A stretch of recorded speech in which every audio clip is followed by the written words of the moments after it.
नमस्कार दोस्तों, स्वागत है आपका द न्यूज लॉन्चर के इस यूट्यूब मंच पर। दोस्तों, कैसे एक पार्टी, एक दावत और एक शादी एक बड़ी राजनीतिक पार्टी की बुनियाद को हिला देने में अपनी महत्वपूर्ण भूमिका निभाती है और कैसे एक कथित मुलाकात उस सारी परिस्थितियों को और ज्यादा विषम परिस्थितियों में तब्दील कर देती है। जरा इसकी पड़ताल की जाए तो बहुजन समाज पार्टी, जो मायावती के नेतृत्व में फिलहाल किसी प्रकार चलती हुई दिखाई दे रही है, उस पार्टी का भविष्य बड़ा अंधकार में कुछ लोग प्रेडिक्ट कर रहे हैं। दरअसल आज मायावती ने अपने घोषित उत्तराधिकारी और अपने भतीजे आकाश आनंद को पार्टी के तमाम पदों से हटा दिया। उन पर कुछ आरोप भी लगाए गए और अपने भाई यानी मायावती ने अपने भाई आनंद कुमार को पार्टी का नेशनल कोऑर्डिनेटर नियुक्त किया। साथ ही पार्टी के एक और नेता रामजी गौतम को भी नेशनल कोऑर्डिनेटर नियुक्त किया गया। सवाल यह है कि जो आकाश आनंद बहुजन समाज पार्टी की उम्मीद की किरण बन रहे थे, नौजवान पीढ़ी और बसपा के काडर के बीच लोकसभा चुनाव के दरमियान ही जब वो लोकप्रिय होने लगे, तभी उन्हें कुछ जिम्मेदारियों से मुक्त करके घर बिठाया गया। तब से ही ये सवाल उठने लगा कि आखिर बहुजन समाज पार्टी की राजनीति किस दिशा में जा रही है। अब कुछ लोग मायावती के मुख्यमंत्रित्व काल में कथित तौर पर औने पौने दाम में सरकारी चीनी मिलों को बेचने के मुद्दे और उस मामले को ईडी के द्वारा टेक ओवर किए जाने से जोड़कर देख रहे हैं, तो कुछ लोग पार्टी के अंदर की अंदरूनी गतिविधियों से जोड़कर देख रहे हैं। ये बात बिल्कुल सही है कि मौजूदा दौर में जांच एजेंसियां विपक्षी राजनीतिक दलों की भूमिका को तय करने में अपनी भूमिका निभा रही हैं। महाराष्ट्र में जिस प्रकार से शरद पवार की पार्टी टूटी, जिस प्रकार से उद्धव ठाकरे की पार्टी टूटी, सभी जानते हैं कि क्या हुआ। बिहार में जनता दल यूनाइटेड के कुछ बड़े नेताओं के कथित करीबियों के यहाँ ईडी के छापे पड़े। उसके बाद नीतीश कुमार ने इंडिया गठबंधन को टाटा बाय बाय कहा, सभी जानते हैं। और कुछ राजनीतिक विश्लेषक तो ये भी मानते हैं कि तेजस्वी यादव को नीतीश कुमार के नेतृत्व पर और फिर से इंडिया गठबंधन में आने पर इसलिए कथित तौर पर ऐतराज है क्योंकि आईआरसीटीसी और लैंड फॉर जॉब का मामला भी खुल गया है। लेकिन यदि बहुजन समाज पार्टी के मुद्दे पर वापस लौटे तो एक बात तो तय है कि लंबे वक्त से बसपा की गतिविधियां लोगों को बड़ी अजीबोगरीब लग रही है। जो पार्टी कांशीराम ने एक मिशन के तौर पर स्थापित की, जो पार्टी गठबंधन के साथ चुनाव दर चुनाव आगे बढ़ती गई और एक वक्त ऐसा आया जब मायावती के नेतृत्व में यह पार्टी पूर्ण बहुमत की सत्ता में यूपी में पहुंची, राष्ट्रीय पार्टी का दर्जा कांशीराम के दौर में प्राप्त किया। और इन सब से आगे बढ़कर उत्तर प्रदेश के बाहर, चाहे उत्तराखंड हो, बिहार हो, मध्य प्रदेश हो, छत्तीसगढ़ हो, राजस्थान हो, हरियाणा हो, पंजाब हो, यहां तक कि कर्नाटक में भी विधायक जिता कर लाए। उसके बाद लोगों को लगने लगा कि अब इस देश में सामाजिक न्याय की राजनीति, दलित विमर्श का मुद्दा एक नए मुकाम तक पहुंचेगा। लोग मायावती में देश का पहला दलित प्रधानमंत्री भी देख रहे थे। दलित समुदाय से आने वाला पहला व्यक्ति, पहली शख्सियत जो प्रधानमंत्री पद की कुर्सी तक पहुंचेगी। सीपीएम नेता प्रकाश करात और दूसरे लोगों ने इसकी संभावना भी 2009 में देखी थी। लेकिन अब जो हालात बन गए हैं, उन हालातों पर यदि गौर करें तो कुछ बातें साफ दिखाई दे रही है।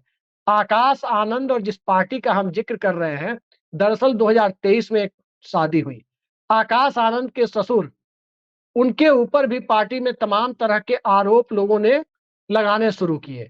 और जब आकाश आनंद के ससुर के ऊपर आरोप लगने लगे, उसके बाद की परिस्थितियों को यदि देखें तो आकाश आनंद के ससुर की बढ़ती भूमिका को देखकर शादी के चंद दिनों बाद ही उन्हें बहुजन समाज पार्टी से निकाल दिया गया।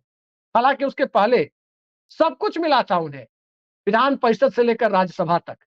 लेकिन अब मायावती खुद कह रही हैं कि आकाश आनंद ससुर के प्रभाव में थे, यानी पार्टी से निकाले जा चुके ससुर के प्रभाव में। आगरा में उनकी शादी के बाद एक पार्टी दी गई थी और उस पार्टी में कुछ नेता वहां पहुंचे। दक्षिण भारत जिसका काम आकाश आनंद के ससुर देख रहे थे, वो मामला उनसे वापस लिया गया और दक्षिण भारत के नेताओं के साथ मायावती की मुलाकात को भी जोड़कर देखा गया कि वहां से जो फीडबैक मिला, उस आधार पर मायावती ने सतर्क होकर बहुजन समाज पार्टी की भूमिका को नए सिरे से परिभाषित करने का फैसला किया। लेकिन सवाल यह है कि लोकसभा चुनाव के दरमियान जब भारी भीड़ उमड़ रही थी, एक उभरते हुए दलित नेता चंद्रशेखर रावण की चुनौती से भी बसपा को जूझना था। तो इन सब परिस्थितियों को देखते हुए मायावती ने अचानक पीछे हटाने का फैसला आकाश आनंद को क्यों किया था, और अब अपने भाई को सामने लाने का फैसला क्यों किया है? क्या जांच एजेंसियों का डर है? क्या पार्टी पर कब्जा को बरकरार रखने का डर है, या कुछ और मामला है? मायावती अब कह रही है कि वो अपने जीते जी किसी को उत्तराधिकारी घोषित नहीं करेंगी। पार्टी में अगले जनरेशन की लीडरशिप परिवार के दायरे से या परिवार के दायरे के बाहर जिन पार्टियों ने भी घोषित नहीं की, उन पार्टियों का हाल आप देख लीजिए। बसपा का ही उदाहरण हम देख सकते हैं। कांसीराम ने मायावती को कमान सौंपी थी, और कांसीराम ने जब मायावती को कमान सौंपी थी, उस वक्त उन्होंने सपने में नहीं सोचा था कि मायावती के बाद कौन, ये सवाल उठने पर पार्टी के अंदर चुप्पी छा जाएगी। जनता दल यूनाइटेड इसी समस्या से दो चार हो रहा था, तो अब निशांत कुमार यानी नीतीश कुमार के बेटे को लाया जा रहा है। मुलायम सिंह यादव ने अपने जीते जी अखिलेश यादव को पार्टी में उत्तर प्रदेश का मुख्यमंत्री बनाकर भविष्य के चेहरे के तौर पर स्थापित कर दिया। ठीक इसी तरह दूसरी पार्टियों में आप देख सकते हैं।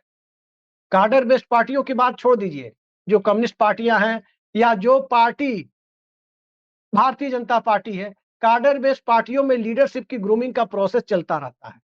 लेकिन बसपा में जो चीजें चल रही है, उसमें भूपेश बघेल और प्रियंका गांधी के साथ आकाश आनंद के ससुर की कथित नजदीकियों ने भी, और कांग्रेस के साथ पार्टी का रिश्ता बने, गठबंधन बने, इसकी कथित वकालत ने भी आकाश आनंद की भूमिका को पार्टी में कम किया है, क्योंकि उनके ससुर इसी राय के बताए जाते हैं।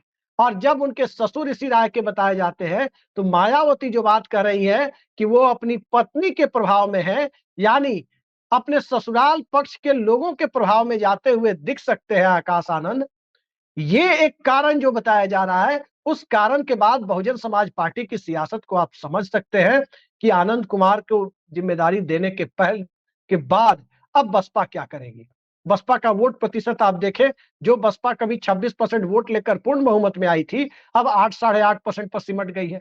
चुनाव दर चुनाव सिमटती जा रही है, और चुनाव दर चुनाव सिमटने के दौर में एक व्यक्ति की पार्टी के तौर पर एक नेता, एक चेहरा, और अब कार्यकर्ताओं की फौज भी यदि देखें, तो अगली पीढ़ी, अगली जमात और सक्रिय जमात, जमीन पर पार्टी का संघर्ष, इन सब चीजों के अभाव में ये पार्टी कहां जाकर के रुक रही है, लोगों को इसकी चिंता अब बढ़ती जा रही है।